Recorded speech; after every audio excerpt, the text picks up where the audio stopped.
아침의 시작을 알리는 글로벌 주식 라이브 월스트리트 모닝 브리핑 10월 13일 금요일 방송 시작하겠습니다.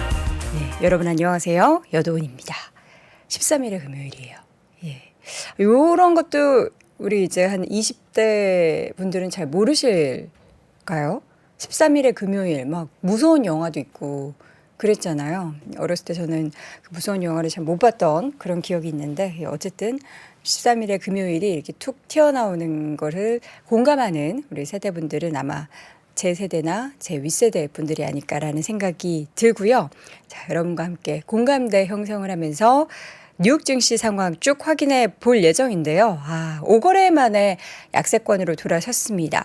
그 CPI 발표가 이제 장전에 있었고 그것을 받아들이는 시장 분위기가 되게 애매했어요. 장 초반에 계속 보합권에서 등락을 보이다가 장중에 이제 오후장 들어서면서 낙폭이 조금 더 늘어나는 모습을 보였는데 어제 있었던 일들 밤새 있었던 일들은 잠시 후에 함께 정리해 보도록 하겠습니다.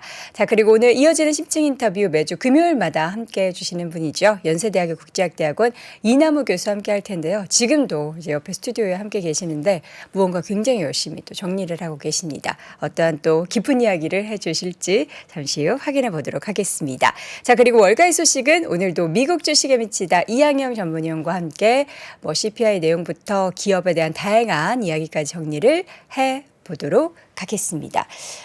옆으로 누나, 옆으로인데 그게 프로가 아니라 옆으로 간다.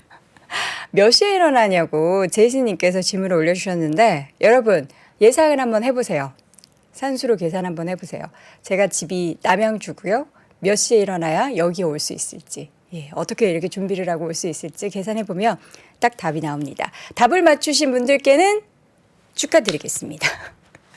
자, 뉴욕 증시 이렇게 웃을 분위기는 아니다라고 생각할 수도 있고요. 그동안 4거래일째 연속해서 올랐으니까 이 정도 쉬는 거는 받아들일 수 있다라고 생각하시는 분들도 계실 것 같습니다. 3대 지수가 모두 하락을 했는데 하락폭은 0.5에서 0.6 정도 수준이었습니다. 다우가 0.5%대 그리고 S&P 500이 0.6%, 나스닥도 0.6% 하락을 했고요. 최근에 이제 러셀 2000 지수는 어제도 그렇고 오늘도 하락을 했는데 다른 지수가 올랐음에도 불구하고 러셀 2000 지수는 하락세 그리고 밤 사이에도 2%대로 낙폭이 가장 컸습니다. 이 가운데 국제유가가 밤 사이에도 계속 오르락 내리락을 반복했는데요. 밤 사이에는 좀 하방 압력이 있었습니다. 원유의 재고가 좀 많이 축적돼 있다라는 부분이 그 하락의 배경이 됐고 그동안에 좀 국제유가의 급등 그리고 다시 한번 전쟁 그러니까 중동발 지정학적 리스크로 인한 주가 원유의 급등이 다시 나타나는 그런 상황 속에서 배럴당 WTI 기준으로 $80 초중반선에서 등락을 보이고 있는 상황이고요. 어제는 다시 한번 달러 인덱스가 조금 다시 위로 올라갔다라는 부분도 부담 그리고 국채금리 그동안 축축축 내려왔는데 다시 한번 또 상방 압력을 받았다라는 부분이 부담이 됐습니다. 하나씩 열어보도록 하겠습니다. CPI 발표가 있었죠. 전일 생산자 물가지수에 이어서 CPI 발표가 됐는데 예상치보다는 조금 올랐습니다. 그러니까 전년 대비해서는 조금 올랐는데 전월 대비해서는 거의 예상에 부합하는 수준이 기록이 됐었죠. 전달보다는 0.4% 상승 그리고 작년 같은 기간 대비해서는 3.7% 올랐습니다. 전달 대비 예상이 0.3이었는데 요거보다는 조금 올랐고요. 전년 대비로도 3.6이었는데 요거보다 조금 웃도는 그러니까 0.1%포인트 각각 웃도는 수치가 나왔습니다. 그러나 전월 대비 상승률은 좀 둔화되는 부분이 연출이 됐죠.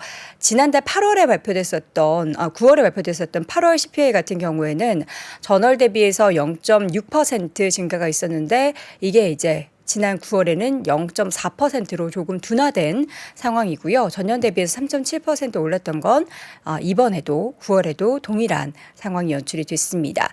자, 그리고 에너지와 식료품을 제외한 근원 물가, 근원 CPI 같은 경우에는 전달 대비 0.3% 올랐고요. 지난해 같은 기간 대비해서는 4.1% 올랐습니다. 이는 시장의 예상치와 딱 들어맞는 같은 수준이 발표가 됐고 물가지표에서 그 내용이 거의 한 한 7할 정도가 주거비 상승이 가장 큰 영향을 미쳤다라는 건데요. 주거비가 전달보다 0.6% 올랐고 지난해 같은 기간 대비해서는 7.2% 올랐습니다.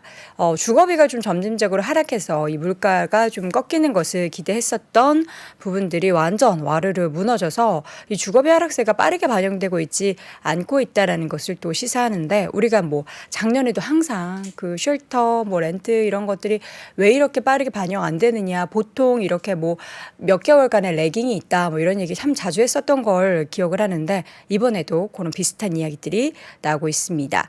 물가지표 발표 이후에 국채 금리가 반등세로 돌아섰고요. 어제 같은 경우에는 그 30년물 국채 입찰도 있었죠. 이 가운데 10년물이 다시금 장중에 4.7을 넘어섰고요. 그리고 30년물 같은 경우에도 굉장히 많이 하루 만에 증가폭이 늘어나면서 4.8%를 넘어섰습니다. 그리고 2년물 같은 경우에는 다시금 5%를 넘어서는 그런 움직임들이 나왔는데, 지금 이 가운데 국채금리의 가파른 상승이 긴축 효과를 내고 있다라는 발언이 나온 것은 조금 긍정적으로 주목해 볼 필요가 있습니다.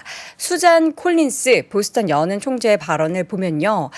장기 금리의 상승이 금융 환경의 일부를 긴축시킨다라는 발언을 하면서 이러한 흐름이 계속해서 지속이 된다면 단기적으로 추가 긴축 필요성이 줄어들 것 같다라는 이야기를 했습니다. 그러니까 뭐 어제 FOMC 의사록 내용도 그렇고요. 밤사이 CPI 발표된 이후에 CME 패드워치를 통한 11월에 금리 인상에 대한 전망을 보면은 거의 동결 기조가 대부분의 한 8, 90% 육박하고 있는 상황이고, 그리고 이제 금리 동결을 하더라도 당분간 이 인하는 불가피하게 없을 예정이지만 이 고금리 상태에서 계속 유지될 것이다. 이러한 또 부분은 국채 금리를 다시 한번 위로 끌어올리는 영향을 주게 만들었습니다.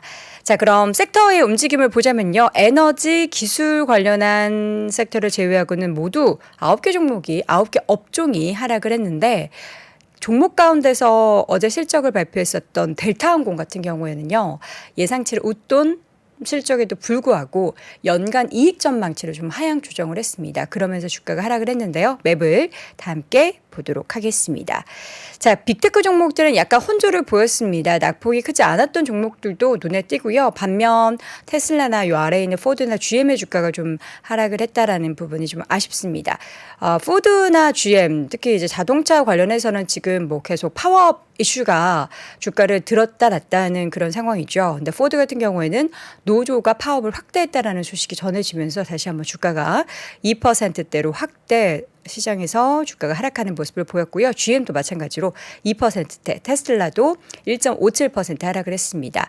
자, 반면 애플의 주가는 0.5% 상승을 했고요. 그리고 브로드컴을 비롯한 반도체주들 일부 좋았습니다. 엔비디아 주가도 0.3% 소폭 오른 가운데 AMD 0.4%, 퀄컴도 0.3%, 그리고 브로드컴이 3.5% 올랐고요.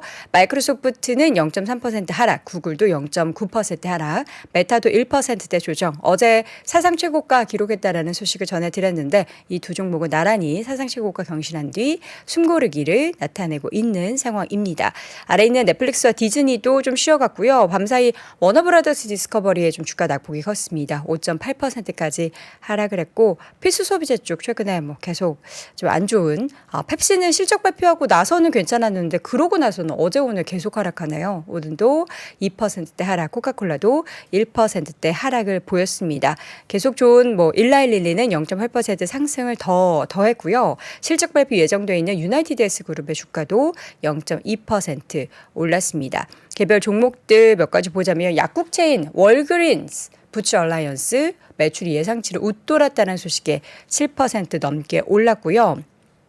타깃 같은 경우에는 뱅크 오브 아메리카에서 투자 의견을 중립에서 매수로 상향 조정을 하면서 1%대 올랐습니다.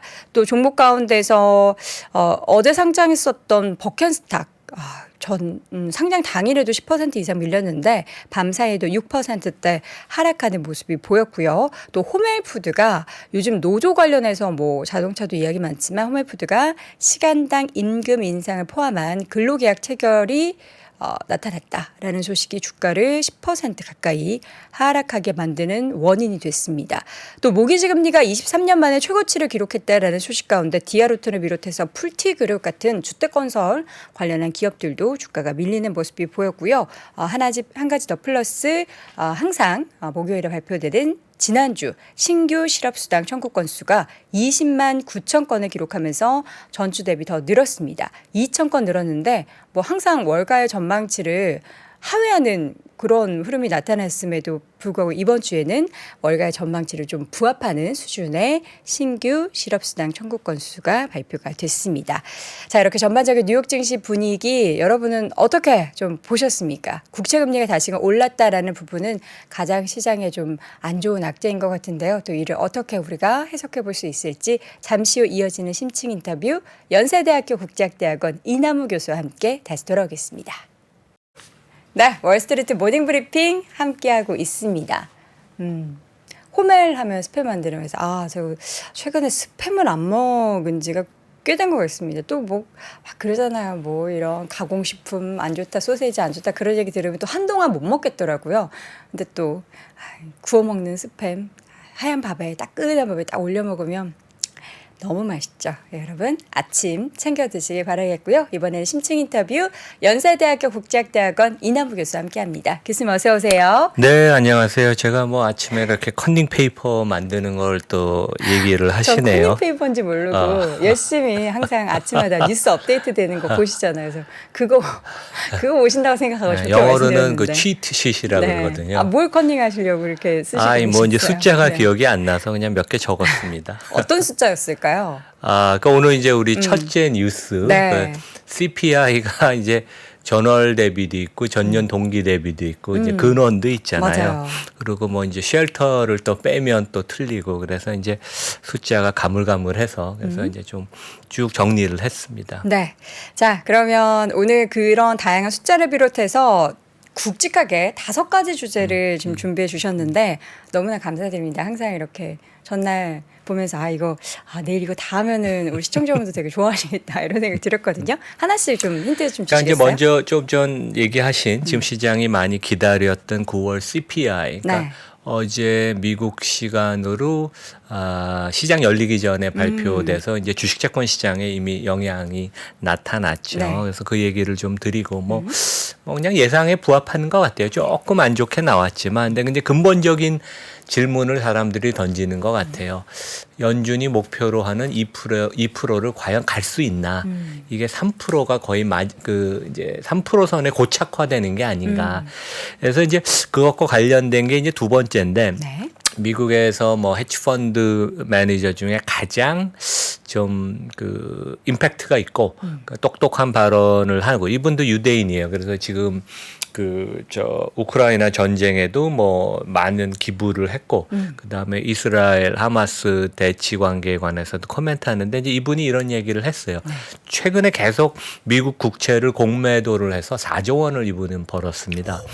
그런데 나는 지금 미국 정부의 재정 상태를 보면 최근에 올해 재정 적자가 엄청 많이 나죠. 우리나라 GDP보다 재정 적자가 많이 나고 GDP 8%인가 그럴 겁니다. 그리고 재정이 계속 악화가 되는데 미국 30년 국채, 그러니까 미국 정부한테 돈을 내가 30년 동안 빌려주는데 4.7% 금리밖에 못 받는다는 것은 내가 보기엔 말이 안 된다. 그래서 경기가 둔화가 되는 건 인정은 했지만 미국 금리가 조금 더 올라야 된다. 특히 30년채가 좀 더 많이 올라야 된다. 그래서 상당히 이 말이 시장에서 주목을 받았습니다. 제가 좀 그 설명을 드리고 지금 이제 우리가 예상을 못했던 이제 전쟁이 중동에서 일어나고 있잖아요. 그래서 제가 우크라이나 전쟁이 발생했을 때도 한번 그런 얘기를 했는데 리스크는 이게 이제 군사학적으로 사용하는 3분류인데 리스크를 3가지로 분류하는데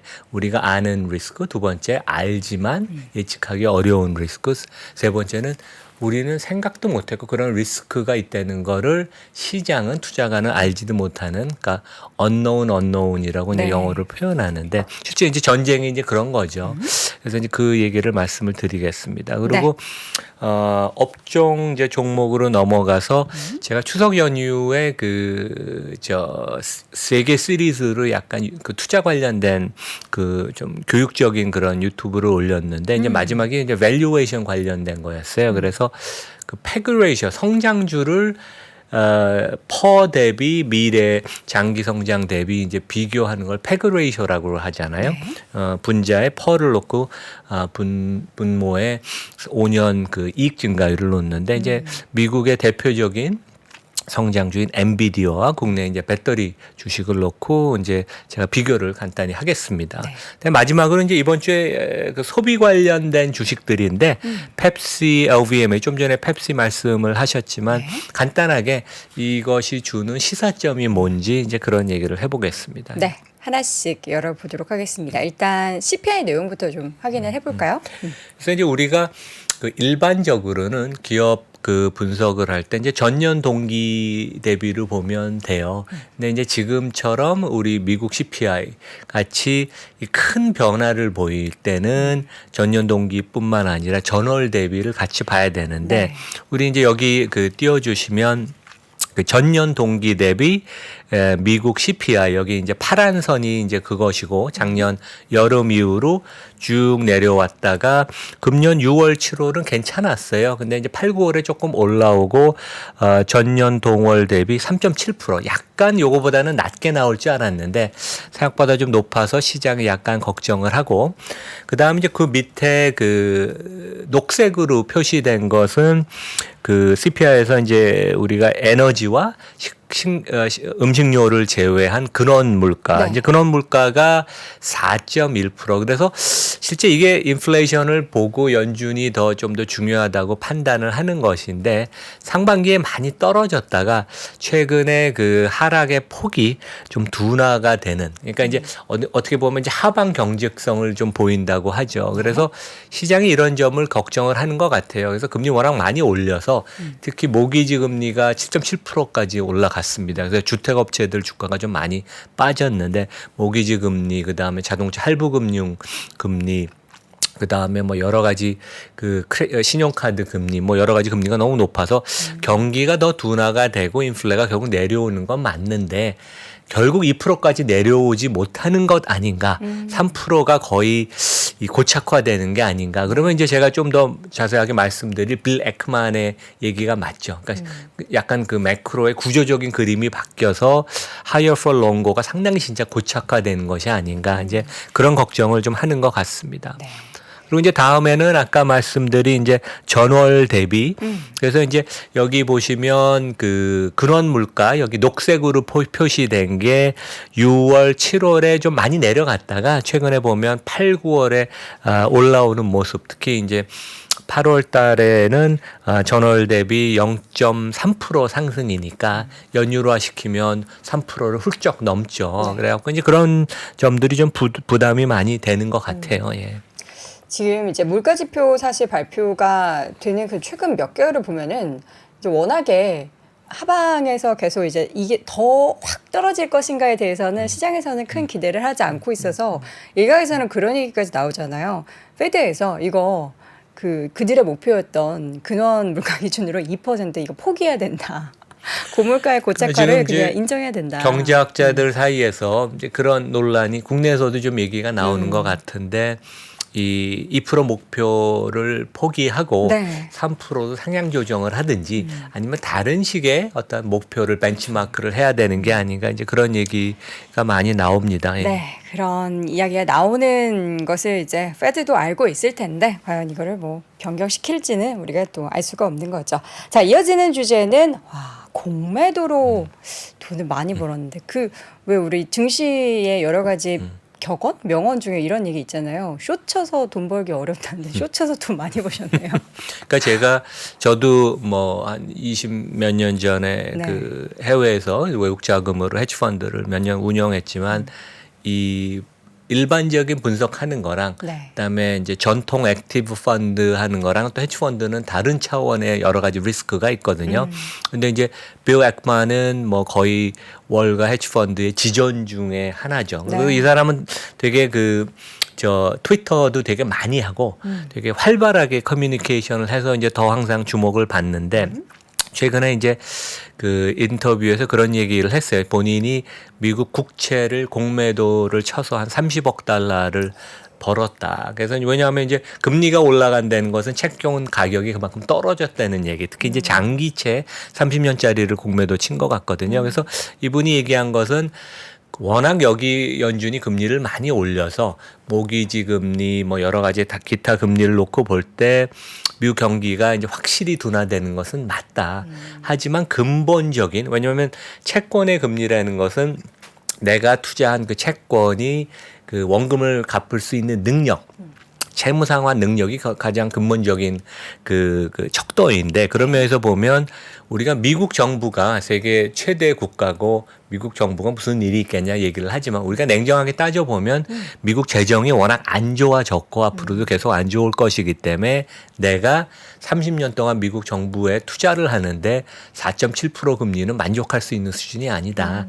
30년짜리는 5% 중반대까지 올라가야 되고 지금 어제 4.7%에 이제 끝난 10년짜리 금리는 한 5%로 올라가야 된다. 이제 그런 얘기를 했습니다. 그래서 저도 어느 정도 동의는 해요. 그러니까 우리가 어떻게 보면 너무 단기적인 그림을 생각하다 보면 큰 그림을 놓치는데 이분이 그런 걸 지적을 해주는 것 같아요. 그래서 미국 재정이 실제 뭐 그 최상의 신용등급도 아니지만 무분별하게 재정 지출이 계속 많으면 신용도가 악화가 되고 이제 그런 점을 이분이 좀 날카롭게 지적을 한 것 같습니다. 네. 자, 이런 분들의 이런 행보를 보면서 실제적으로 우리 이제 같이 우리도 국채 투자하고 있는 거잖아요. 우리 개인 투자자분들. 지난주에 우리 미국 국채 ETF 3배 레버리지에서 손해 많이 봤던 그런 뉴스 얘기를 했었죠. 네. 일주일 전에. 참 시사하는 바가 좀 큰 것 같습니다. 자, 이어서는 앞서서 잠깐 언급해 주셨던 논스. 영어 잘 못 알아듣겠는데 이거 다시 한번. 그러니까 원래 소크라테스가 했던 얘기예요. 네. You don't know what you don't know. 네가 뭐를 모르는지? 모르는지도 모른다. 이제 그런 얘기를 했는데 이제 이 얘기가 왜 그러냐면 이제 결국 이제 투자라는 것은 이제 리스크가 수반이 되는 거고. 그쵸. 왜냐하면 우리가 투자하는 주식이라는 것은 기업의 주식이고 기업이라는 거는 리스크를 지고서 이제 성장을 하는 거 아니에요. 그래서 이제 기본적으로 리스크가 깔려 있는데 이번에 이제 이스라엘과 하마스 간의 전쟁 이제 그것이 때문에 이제 우리가 리스크에 대해서 다시 얘기를 많이 하고 지금 좀 전쟁이 계속 되고 있죠. 근데 제가 국내 대기업에 임원으로 재직하는 이스라엘 임원분하고 며칠 전에 만났어요. 그래서 궁금해서 어떻게 될 것 같냐. 그다음에 본인은 예비군으로 차출되지 않냐. 그런 얘기를 했는데 나이가 있어서 자기는 차출 안 되고 하지만 너무 많은 민간인들 특히 이제 어린이들이 많이 희생이 돼서 이스라엘이 아주 강한 정책을 할 것이다. 이제 그런 얘기를 해서 이게 결국 시장 입장에서 보면 얼만큼 빨리 끝나느냐. 뭐 이스라엘이 결국 압도적으로 그 하마스를 무찌르고 뭐 완전 제거를 지구상에서 한다고 그러는데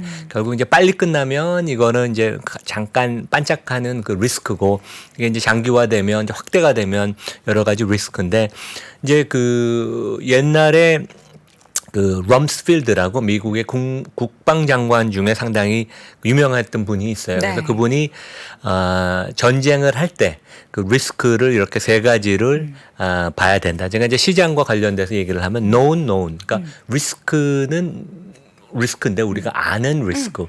가령 뭐 삼성전자를 비교하면 2분기 실적도 안 좋고 3분기도 안 좋고 당장은 안 좋은 걸 우리가 알죠. 물론 3분기 실적이 예상보다는 조금 괜찮게 나오긴 했지만 근데 두 번째는 known, unknown. 그러니까 우리가 그런 리스크가 있는 것은 알지만 그게 얼만큼 악화가 되고 안 좋아질 것은 예측하기 어려운 네. 거예요. 그러니까 우리가 가늠할 수 있는 리스크죠. 그러니까 뭐 가령 테슬라가 가격 인하를 계속 할 것이다. 우리가 알고 있지만 얼마만큼 가격을 인하를 앞으로 더해서 그게 테슬라 중장기 기업 이익에 일단 영향을 미치는지 가늠하기는 되게 어렵죠. 그러니까 우리가 아는 리스크지만 투자가 입장 상당히 불안하지만 측정하기 어려운 거. 그다음 세 번째는 투자가나 일반 사람이 그냥 전혀 상상을 못하다 갑자기 하늘에서 떨어지는 거예요. unknown. 갑자기 근데 이제 전쟁 그래서 펼쳐지고.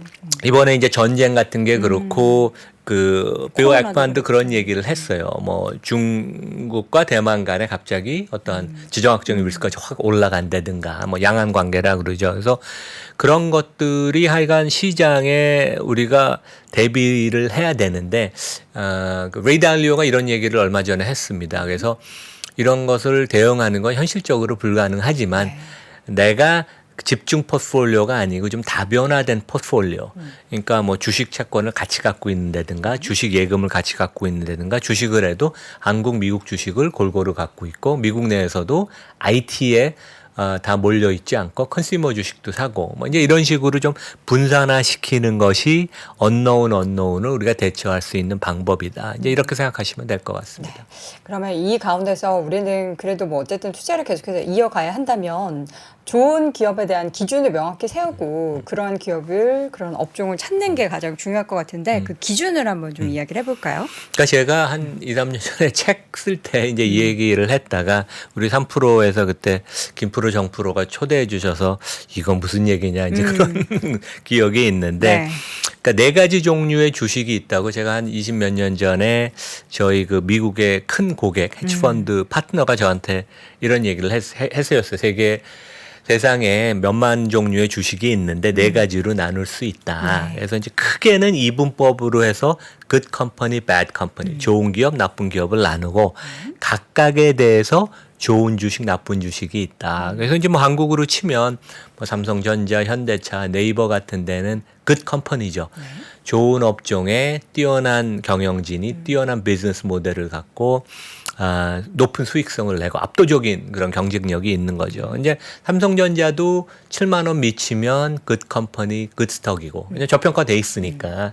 하지만 이게 이제 9만 원, 10만 원 되면 good company, bad stock이 될 수 있죠. 그래요? 저는 반대로 생각했는데 투자자 입장에서 투자를 해놨는데 그 7만 원 밑에 있으면은 주가가 낮아져 있으니까 조금 빨리 올랐으면 하는 바람으로 배드 주식이라고 생각을 하고 주가가 좀 올랐으면은 이거 아주 좋은 기업이야 주가 잘 올라 이러는데 투자하기 전에 봤을 때는 어떤 주식을 골라야 하는지에 대해서는 7만 원 밑에서는 저평가이기 때문에 굿 컴퍼니 네. 올라가면은 학교가 다음 주가 중간고사 시즌인데 그렇게 적으시면 이제 틀립니다. 틀린 거예요. 그러니까 왜냐하면 그 스톡이라는 거는 주가의 상승 여력을 놓고 보는 거니까 네. 삼성전자가 6만 8천 원, 9천 원이면 상승 여력이 높으니까 네네. good company의 good stock이죠. 그다음에 이거 10만 원이 되면 상승 여력이 없어지니까 bad stock이 되는 거죠. 자, 우리 학생분들 혹시 이 방송 보신다면 저처럼 이제 보유자 관점을 생각하면 안 되고요. 주가의 상승 여력을 기준으로 굿스탁을 선택하셔야 된다는 거 잊지 마시기 바랍니다. 그래서 이렇게 네 가지 종류가 그런데 있다. 이제 안타깝게 한국은 good company가 그렇게 많지가 않아요.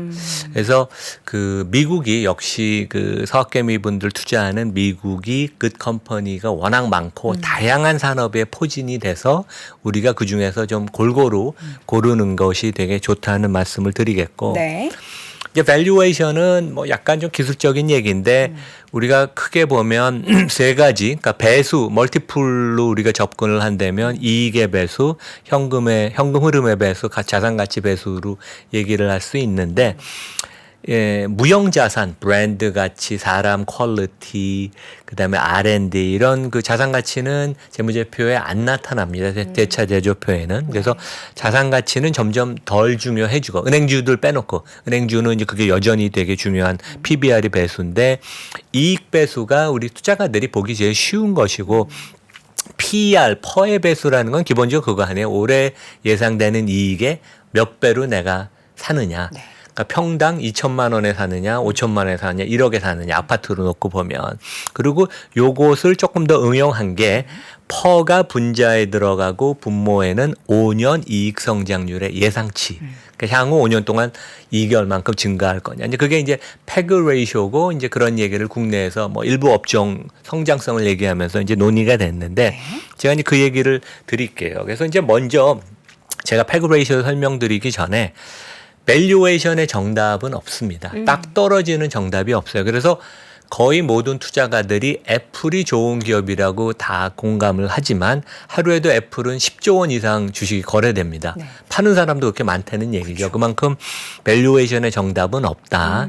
왜냐하면 미래의 정보가 계속 반영이 되니까. 네. 그다음에 중요한 것은 실수를 줄이는 게 중요하고 요 세 가지를 명심하면 실수를 줄일 수 있습니다. 그래서 첫 번째 밸류에이션은 미래의 성장성이 밸류에이션을 결정한다.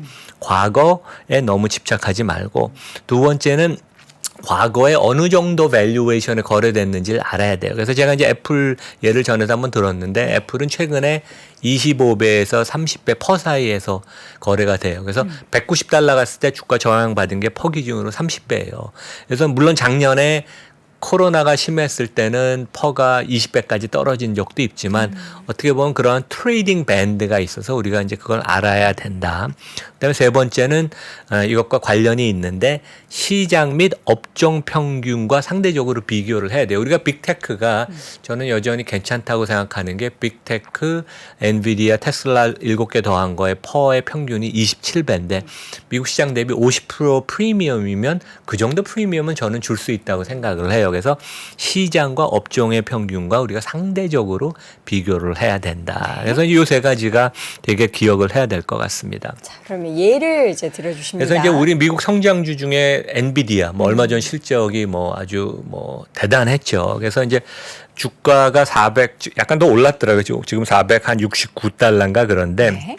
야후 파이낸스가 저희 그 청취자들이 제일 구독자분들이 들어오기 제일 쉬워요. 네. 그래서 엔비디아를 치시고 여기 그 쭉 위에 보면 그 어널리시스라고 제가 여기 빨간 박스로 친 걸 치면 그 EPS의 그 전망치가 다 여기 나옵니다. 그래서 이제 지금 주가를 놓고 그 어널리시스를 누르면 이 표가 보통 떠요. 그래서 여기 그 제일 하단에 보면 3.34달러가 1년 전에 EPS, 이거는 팩트고 그 조금 위에 있는 10.23달러가 올해 EPS의 예상치. 이것은 컨센서스죠.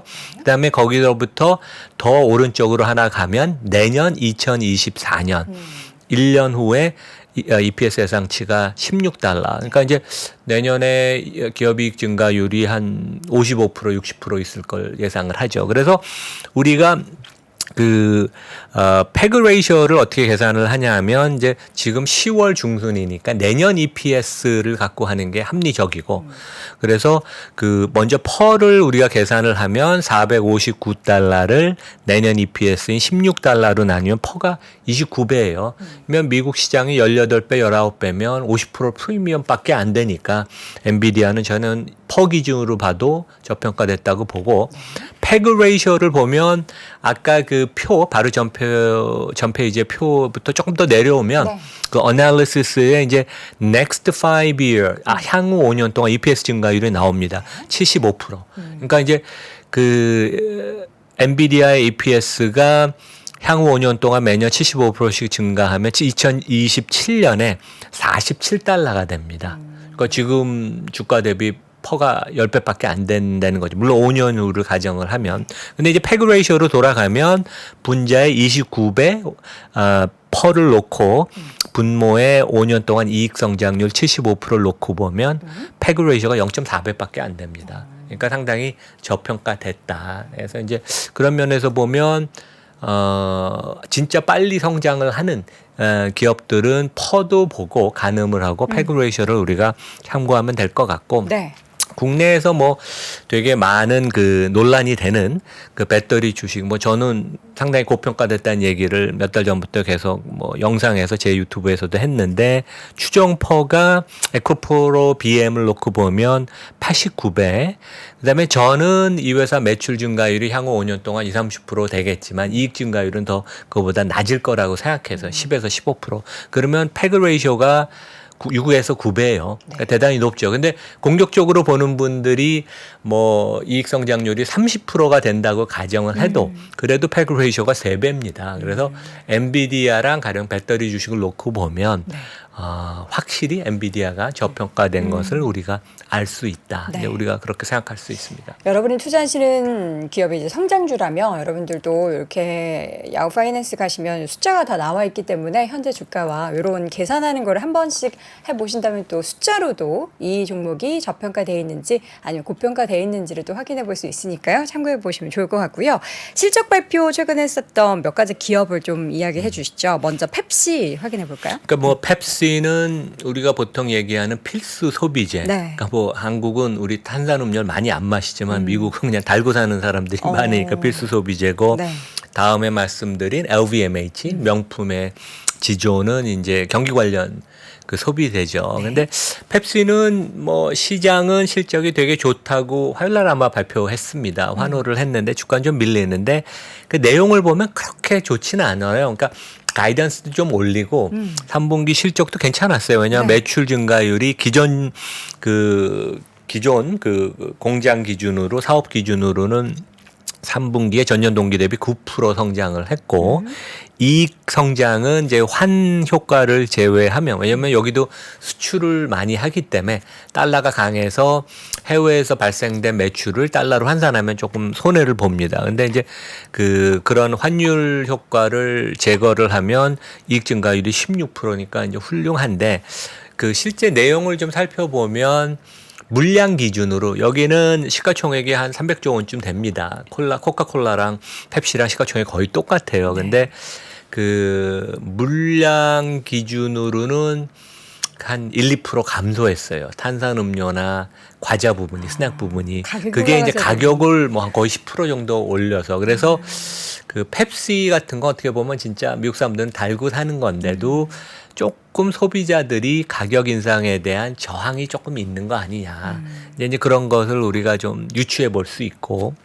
가격 인상도 가격 인상인데 요새 뭐 다이어트 얘기하면서 이런 것도 안 먹는다 뭐 그런 얘기도 살짝 네, 있더라고요.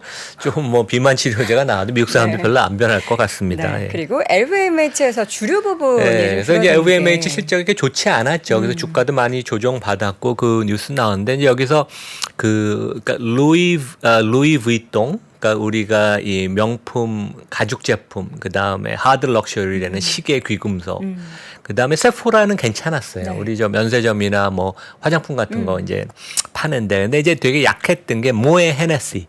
그러니까 꼬냑, 와인이 14% 전년 동기 대비 3분기 실적이 감소를 했고 매출이 2분기에도 안 좋았어요. 그래서 이제 이렇게 미국에서는 분석을 하더라고요. 이게 사람들이 그 심리가 되게 핫하고 좀 좋으면 이 화이트 와인하고 스피릿이라는 거가 많이 팔리는데 이 부분이 두 자릿수 감소를 한 거 보면 상당히 이게 조금 심리적으로 소비자들이 좀 여러 가지 셀러브레이트를 축하할 일도 별로 없고 조금 경기에 관련돼서 좀 안 좋은 그런 인디케이터가 아닌가. 그래서 이제 그런 면에 있어서 이제 우리가 경기를 예상할 때 매크로 지표는 솔직히 참고를 하는 거지 진짜 우리가 깊이 들어보려면 여러 산업에 있는 기업들의 그 실적을 보면서 이제 경제를 추정해 보는 게 되게 중요하다. 이제 그런 말씀을 드리겠습니다. 알겠습니다. 샴페인이 터뜨릴 일이 좀 많아지면은 다시 한번 LVMH의 주류 부분에 또 플러스가 나타나는. 당장은 뭐 당분간은 아닐 것 같습니다. 네. 예. 빨리 그런 샴페인이 터질 만한 일들이 많이 발생하는 그런 날이 다시 한번 왔으면 좋겠고요. LVMH 실적 내용까지 이야기 들어봤습니다. 오늘 이 시간 연세대학교 국제학대학원 이남우 교수와 함께했습니다. 교수님 고맙습니다. 네, 감사합니다. 외환위기 오는 거 아니에요? 금융위기 오는 거 아니에요? 이런 질문들을 좀 굉장히 많이 받았었습니다. 탐욕이 되게 강했을 때 위험자산으로서의 극단적인 쏠림이 나타나고 공포감이 극에 달했을 때 안전자산으로서의 극단적인 쏠림이 나타나거든요. 과거의 일이 미래에 똑같이 일어난다 이건 아니지만 그때 당시에 위기 상황에서는 어떤 공통점들이 있었는지를 보면서 우리가 대비를 하는 방법도 고민해 볼 수 있고요. 과거를 제대로 이해하는 순간 위기의 실체가 드러납니다. 오건영의 현실 경제 이야기를 서점에서 만나보세요.